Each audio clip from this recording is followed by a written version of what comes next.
मेरे प्रिय शिष्यों, आप सभी को बहुत बहुत आशीर्वाद। आप सभी की शुभकामनाओं के स्वरूप ही मुझे श्री रामलला के प्राण प्रतिष्ठा महोत्सव में जाने का आमंत्रण प्राप्त हुआ। 22 जनवरी पौष शुक्ल द्वादशी का दिन मेरे अब तक के जीवन का सबसे गौरवशाली क्षण था, जब मैंने दिव्य नगरी देवनगरी अयोध्या में जाकर भगवान श्री राम की प्राण प्रतिष्ठा को इन नेत्रों से देखा। उस समय कहने को शब्द नहीं थे, अश्रुधारा का प्रवाह था, हृदय आनंद से अतिरेक हो रहा था। मेरे प्रभु श्री राम आ गए, मेरे प्रभु श्री राम आ गए। जीवन में कुछ क्षण ऐसे होते हैं जब शब्द मौन हो जाते हैं और भाव अथाह हो जाते हैं। वह क्षण मन में उमड़ते भावों की अनुभूति एवं तृप्ति का भाव था। 500 वर्षों की प्रतीक्षा के पश्चात मुझे और मेरी पीढ़ी को यह सौभाग्य प्राप्त हुआ। अब एक विचित्र घटना सुनिए, जिसे मैं आपके साथ शेयर करना चाहता हूँ। 3 महीने पहले मैंने हम्पी कर्नाटक में विजयनगर स्थान है, वहाँ का कार्यक्रम बनाया। कार्यक्रम था 18, 19, 20, 21 का। कई सालों से मन में इच्छा थी कि मैं मंदिरों की नगरी, जहाँ विजयनगर साम्राज्य था, विरूपाक्ष मंदिर, विजय विठलदास मंदिर, उन सब के दर्शन करूं, क्योंकि वहाँ 1-2 नहीं हजारों मंदिर है। और वहीं स्थित है श्री हनुमान की जन्मस्थली किष्किंधा पर्वत। अब कार्यक्रम 21 तारीख तक वहाँ था और मुझे आमंत्रण प्राप्त हुआ कि आप 20, 21, 22 को अयोध्या आए। थोड़ी दुविधा हो गई।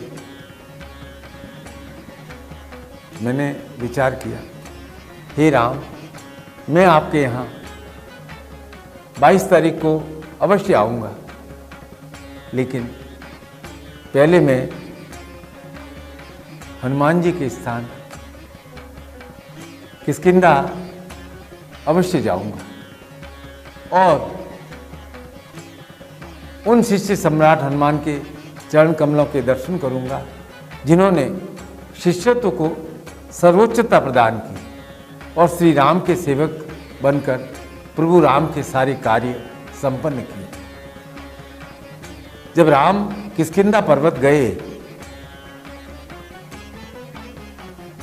जहाँ सुग्रीव बाली रहते, और तो राम को देखने हनुमान जी ब्राह्मण वेश धारण कर आए और जैसे ही उन्होंने राम को देखा, तत्काल पहचान लिया, यही है मेरे प्रभु, यही है मेरे प्रभु। और कहा, प्रभु प्रभु पहचानी परेऊ गई रचना, सो सुख उमा जाई नहीं करना, पुलकित पुलकित तन मुख आवन वचना। मन इतना पुलकित हो गया कि मुख से वचन नहीं निकलने, देखत रुचित वेश के रचना। और राम ने हनुमान को गले लगाई और राम के मुंह से शब्द निकलते हैं। तुलसी लिखते हैं, क्या कहते हैं राम हनुमान जी को, पुनि पुनि सत्य कहूँ ते ही पाओ, मोही सेवक सम प्रिय कोऊ नहीं। कि हनुमान, मैं ये सत्य सिद्धांत कहता हूँ कि मुझे अपने शिष्य के समान कोई प्रिय नहीं है। और उस स्थान पर किष्किंधा पर्वत पर 550-600 सीढ़ी ऊपर है स्थान, पहाड़ी पर। इन पंक्तियों का, उन विचारों का, उन भावों का स्मरण कर बहुत भाव विभोर हो गया। वह स्थान जहाँ राम और हनुमान का प्रथम मिलन हुआ और युगों युगों के लिए अभिन्न हो गया राम और हनुमान का संबंध। अब देखो, ये प्रभु की ही लीला थी कि किष्किंधा जाने के विचार मात्र से, श्री हनुमान का स्मरण करने मात्र से अयोध्या का आमंत्रण प्राप्त हुआ। यह है गुरु और शिष्य का संबंध। इसलिए श्री हनुमान के बारे में कहा गया है कि रामचंद्र के काज संवारे। जय श्री हनुमान। अब मैं श्री राम के बारे में भी दो शब्द कहना चाहता हूँ। राम, श्री राम हमारे भारत के प्राण हैं। और हमारा भारत क्यों है? क्या है विशेषता भारत में? हमारे पास श्री राम हैं। और श्री राम केवल विष्णु अवतार नहीं, राम हमारे भारत की अंतरात्मा है, अंतरात्मा है। क्योंकि श्री राम मर्यादा पुरुषोत्तम है, हमारे जीवन का आदर्श है। हर मनुष्य के मन में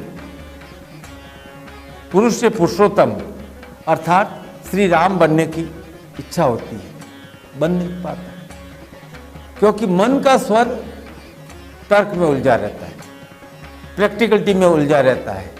और जब वह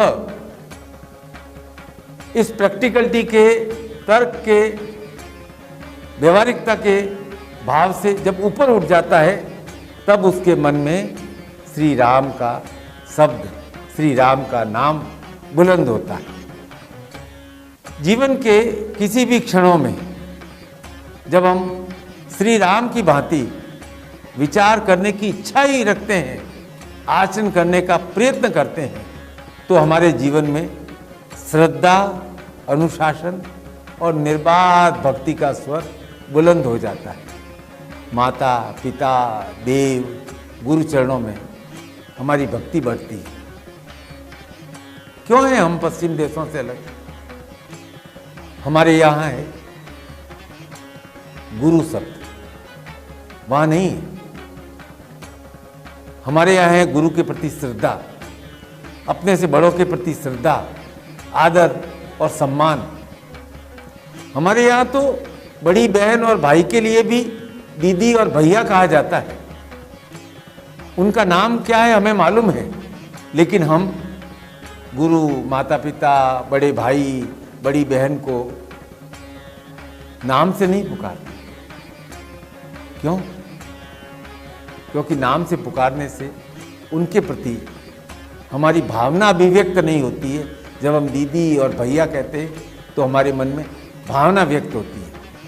हमारे यहाँ जीवन में, सनातन धर्म में नीति, जीवन में नीति और जीवन में धर्म दोनों संयुक्त हैं। रामचरितमानस के उत्तरकांड में श्री राम कहते हैं कैसे एक संतान, कैसे एक शिष्य अपने पिता की दृष्टि में प्रिय बन सकता है। कोउ पितु भगत वचन मन कर्मा, सपने हु जानन दूसरा धर्मा। एक गुरु, एक माता पिता अपनी सभी संतानों से प्रेम करते हैं, पर यह भी सत्य है कि गुरु को, एक पिता को वह संतान विशेष प्रिय होती है जो अपने पिता के वचनों का, गुरु के वचनों का पालन करती। यह धर्म है। धार्यति इति धर्म, जिसे धारण किया जाए वह धर्म है। धर्म किताबों में नहीं है। धर्म को धारण किया जाता है, धर्म को व्यवहार में लाया जाता है, धर्म की पालना की जाती है, तब वेद वाक्य बना धर्मो रक्षति रक्षित। जो अपने धर्म की रक्षा करता है, धर्म उसकी रक्षा करता है। श्री राम का चरित्र, श्री राम का विचार, श्री राम की भावना, श्री राम का व्यवहार, श्री राम का कार्य धर्मपथ। इसलिए राम हमारे आदर्श, राम मर्यादा की परिभाषा है। और अयोध्या में श्री राम का पूर्ण धूमधाम के साथ निर्विघ्न अपने जन्म स्थल में प्रतिष्ठित होना यह सिद्ध करता है कि 500 साल पहले वह धर्म जिसे आक्रमणकारियों ने निर्वासित कर दिया था, वह पुनः स्थापित हुआ है। और इस सब में आपने भी सहयोग दिया, और आपने तो विशेष सहयोग दिया है। आपने 3 बार गुरु पूर्णिमा का आयोजन किया है इस दिव्य नगरी अयोध्या में। इसके लिए आपको बहुत बहुत आशीर्वाद। आपने तो टेंट में भी श्री राम लल्ला के दर्शन किए, उस स्थान को थोड़ा और अच्छा होते हुए भी देखा, और आपने मंदिर को बनते हुए भी देखा, और आपका प्रतिनिधि बनकर अयोध्या के इस प्राण प्रतिष्ठा महोत्सव में इन चर्म चक्षुओं से मैंने भगवान श्री राम के, राम लल्ला के दर्शन किए, और यही प्रार्थना की मेरे सभी शिष्यों का कल्याण हो, मेरे सभी शिष्य उन्नति करें। मेरा प्रत्येक शिष्य हनुमान की भांति राममय हो, गुरुमय हो, और मैं प्रत्येक क्षण शिष्यमय रहूं। जिस अयोध्या का आपने 3 बार भ्रमण किया, प्रिय शिष्यों, वह अयोध्या केवल एक स्थान नहीं है। यह अयोध्या तो मनुष्य की देह है। यह सत्य है कि भगवान श्री राम की जन्मभूमि अयोध्या है, लेकिन हजारों हजारों वर्ष पहले अथर्ववेद में एक श्लोक आया है, अष्टचक्र नवद्वारा देवाना पुर अयोध्या तस्या हिरण्यमय कोश स्वर्गो ज्योतिषा व्रत, कि यह मनुष्य शरीर 8 चक्रों से युक्त है, इसके 9 द्वार हैं।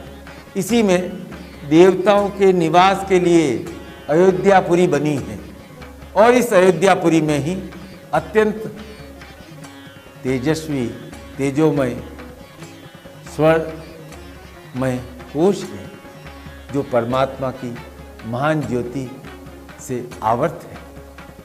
और यही शास्त्रों में लिखा है, एतद्वा विदो वदन्ति मनुष्योर अयोध्यापुरी मस्तकम, कि अयोध्यापुरी क्या है? भगवान का मस्तक स्थान है, एक नगर नहीं है अयोध्या।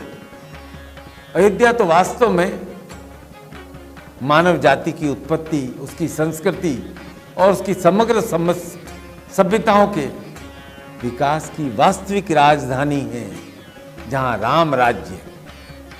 मेरे विचार से अथर्ववेद की इस विचारधारा के अनुसार श्री राम जन्मभूमि अयोध्या में रामलला की स्थापना प्रत्येक भारतीय के मन में श्री राम की स्थापना है।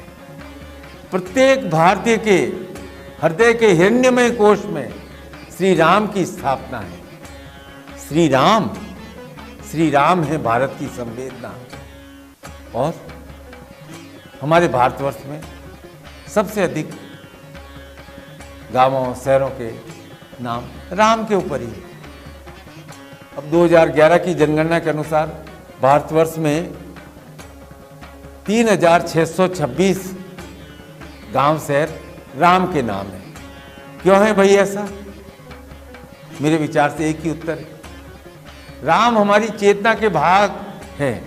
राम राज्य उस भाव का प्रतीक है जहां हिंसा के लिए कोई स्थान नहीं है, द्वेष के लिए कोई स्थान नहीं है, मन, वचन और कर्म की शुद्धता है।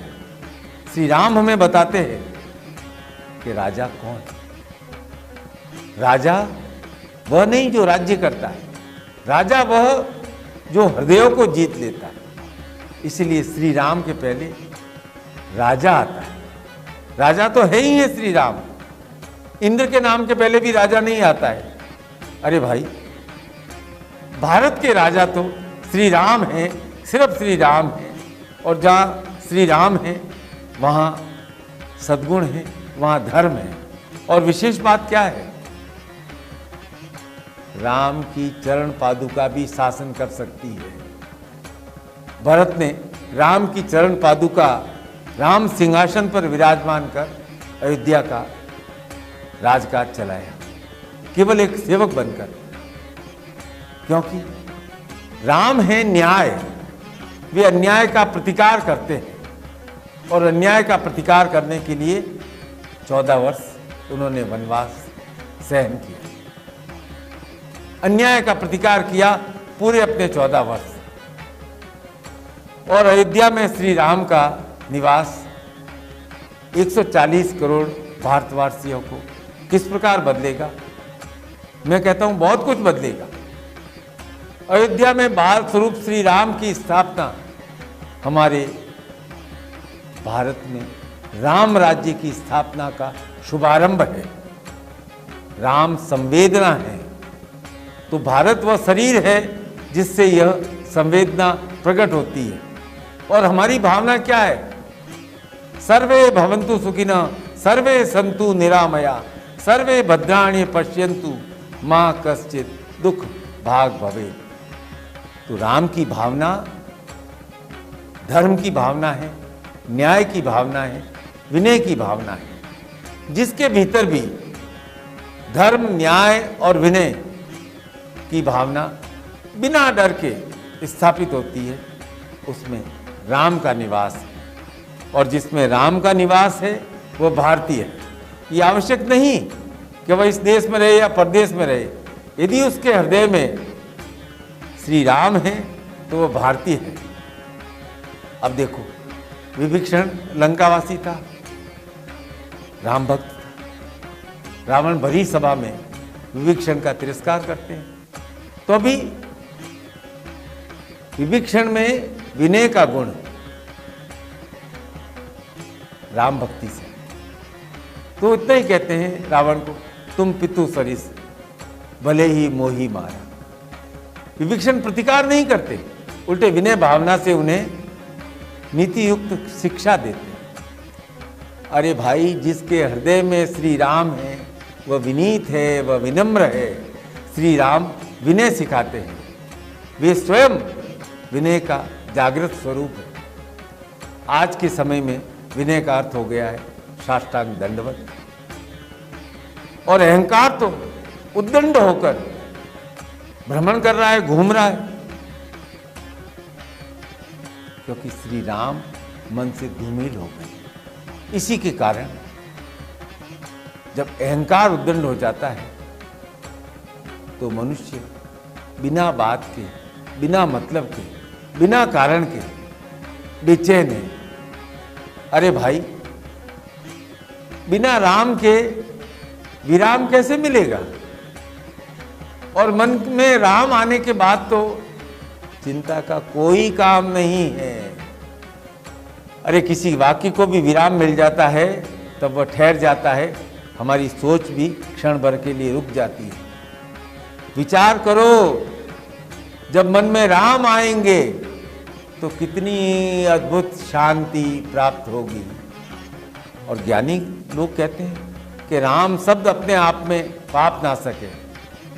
अब पाप के चाहे कितने भी रूप हों, सब अधर्म है। अधर्म राम विरोधी मार्ग है, क्योंकि राम ही धर्म है, राम ही धर्म है। राम हमारे जीवन के आधार है, हमारे जीवन के शिखर भी। राम हमारे भारत के जन जन में बसे हैं। अभिवादन में भी राम राम, और अंत समय में भी राम नाम सत्य। तो प्रिय शिष्यों, अयोध्या में रामलला आ गए हैं, हमारे राम आ गए हैं, प्राण प्रतिष्ठा हो गई है। तो ऐसा लगा हमारे शरीर को पुनः आत्मा मिल गई। 500 वर्षों से चल रही पथिक को राम,